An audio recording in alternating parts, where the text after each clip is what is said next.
The question asks which pairs are geometric, cis/trans, isomers. A. Ethanol and dimethyl ether, same formula but different connectivity.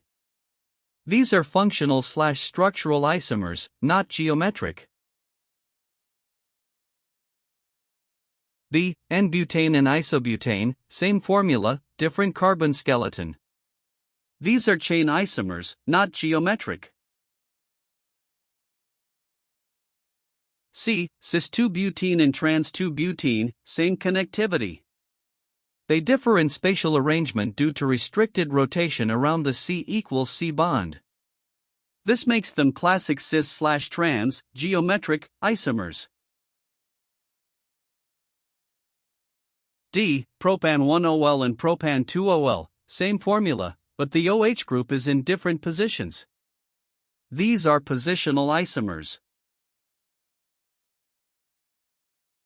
E. Cyclohexane and hex-1-ene, same formula but different structures. These are structural isomers, not geometric.